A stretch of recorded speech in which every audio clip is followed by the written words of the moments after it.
Ghost characters are a wonderful addition to any type of story, but ensuring that you write the ghost characters correctly is very important. In today's video, I'm going to be talking about how you can create your very own ghost characters for your mangas, comics, light novels, or just for fun.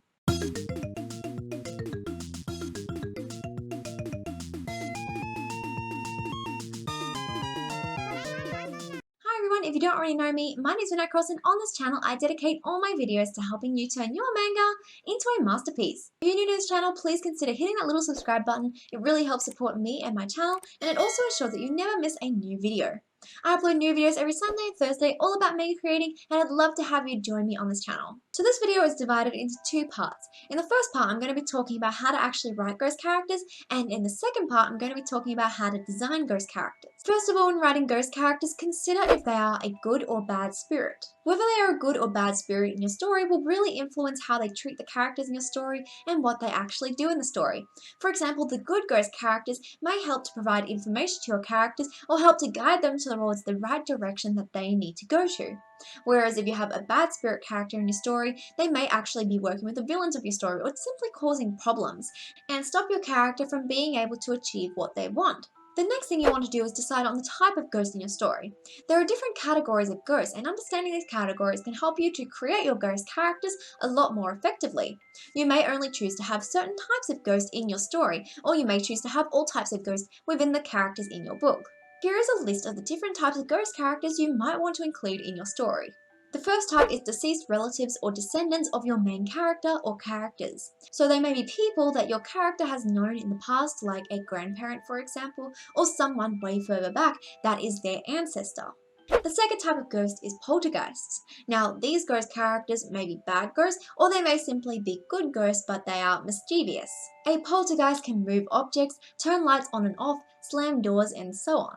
In the case of very bad poltergeists in your story, they may be able to control or possess different characters. The third type of ghosts are orbs or presences. These are ghosts that don't appear in physical form, but instead may show themselves as an orb or a presence or a light. They may only be a voice in the main character's minds, telling them where they should go next or what they should do. The fourth type are wandering ghosts. These are ghosts who may linger on the human plane for a certain reason. They may have a certain goal that they must fulfill before they are able to move on. They can be old ghosts or they can be newer ghosts that are stuck on the human plane for some reason. These are the most common kind of ghosts that you may see in types of stories. The fifth type is protector spirits. These are spirits that may act as a designated protector or guide to your characters or multiple characters in your story. The sixth type is mythological spirits. These may be based off certain mythology or legends. Some of these spirits may be more mischievous like sprites, but they can come in many forms. And the final type of spirits is animal spirits. These are a lot like presences and protector spirits because usually these are like a symbol for your characters. The type of animal spirit your character sees may be a certain spirit that is meaningful to your character, and they may be there to guide them in the right direction or help give them a nudge towards what they are supposed to do. The next thing you want to do when you are writing ghost characters is decide on their abilities and why they have these abilities. When writing ghost characters, usually their abilities are developed through what they did in life. For example, if you have a character who was really good at communicating with animals in life or had a really strong connection with animals, perhaps when they are a spirit, they primarily choose to communicate through animals. If you have a character who was always desperate to protect the people around them in life, perhaps when they are a ghost, they have extra protective abilities. For example, they're able to shield people who are important to them and defend those that mean the most to them. The next thing you want to consider is adding ghost laws in your story. Adding a certain ghost law in your story can help you to avoid unrealistic spiritual activity. You don't want to create ghost characters that are too powerful, otherwise they would just be able to answer any problems in your story, and that's not what you want. The problems in your story help add necessary conflict in order to push and motivate your characters to doing more things in your story. So by developing some ghost laws and giving them things that they can and cannot do will make your ghost characters a lot more realistic. For example, can your ghost talk to anyone they choose, or can they only talk to certain people? Can your ghost characters use any abilities they would like, or do they have to limit their abilities? Are they required to avoid talking about their past? Maybe when they become a ghost, they immediately forget about who they were when they were alive. So it's highly important that you consider the ghost laws in your story when you are writing ghost characters, and this is important when you are writing any type of supernatural character. You need to ensure that you add certain laws to prevent them from being all too powerful. By adding ghost laws, you can make your ghost characters a lot more realistic and have understandable explanations for everything that happens throughout your story. Decide if there are different ghostly planes in the world of your story. So by planes in your story, I mean different levels, different realms that exist within the world your character is in. Now, of course, you can choose whether or not you want to include realms, and if you don't want to include different realms and levels in your story, that's perfectly okay. However, keep in mind that if you don't have different realms in your story, it would be pretty likely that all the characters would all be able to see the ghosts, and the ghosts would all be able to see the humans, and that's okay if you want to include that. However, by adding different realms and planes, you can have different locations where the ghosts may reside. For example, you may have the human level and the ghost level, but there may only be certain human characters who are able to cross into the ghost plane, and vice versa. There may only be certain ghost characters that can cross into the human plane.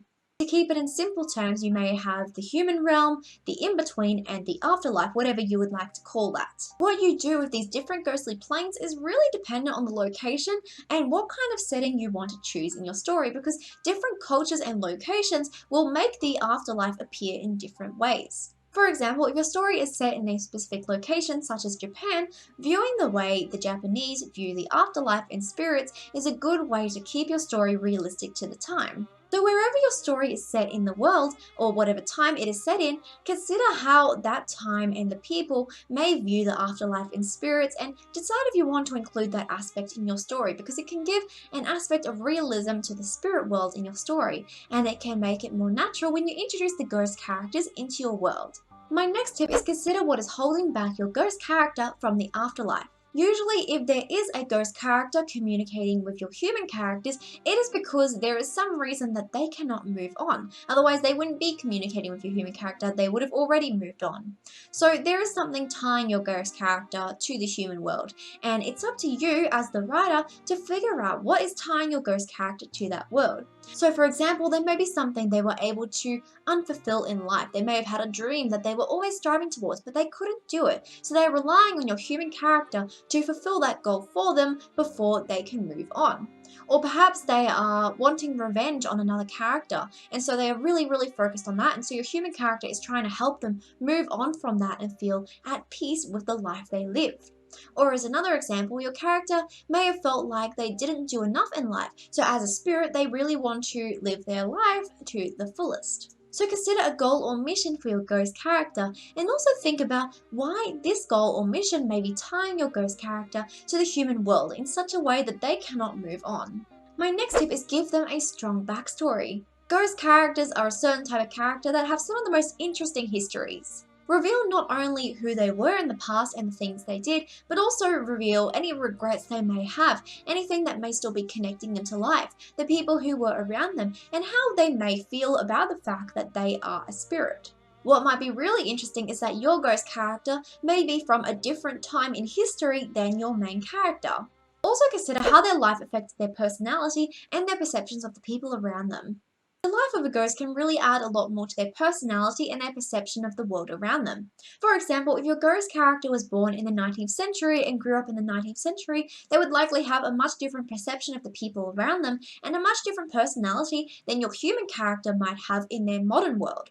Or for example, if your ghost character grew up in a difficult or abusive situation, they may really struggle to trust your human character at first because they have been hurt in the past when they have trusted other people. So really consider, when your ghost character was alive, what are some things that really affected the way they perceive the world and they perceive others and themselves, because these are aspects that they will carry to them as a spirit. So you really need to ensure that you reveal these aspects in their personality and what they do in their daily lives. Next, consider how characters can communicate with the ghost. As I mentioned earlier, the majority of ghosts will be on a different plane of existence if you choose to have that as an aspect in your story, and therefore it would be very difficult for most characters to be able to communicate with the ghosts. So therefore you need to think about how your human characters can get on the same level as the ghosts in order for communication to happen. So for your particular story, your human character may have to summon the ghost character in some way. Perhaps the ghost character gives them a special totem or item that can help the human character to summon them whenever they may need help.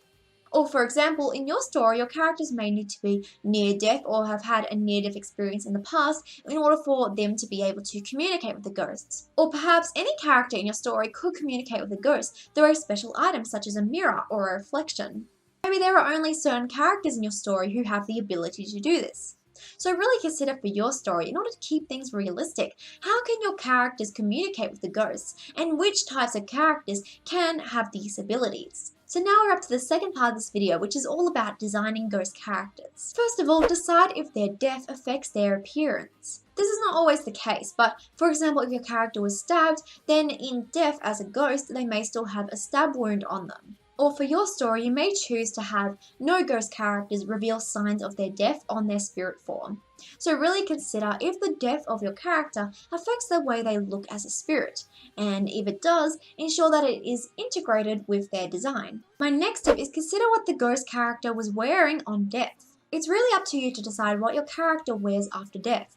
For example, in your story, your characters may keep the same outfit that they wore when they passed away. However, you may also choose to have your spirit characters get a different type of outfit when they move into spirit form.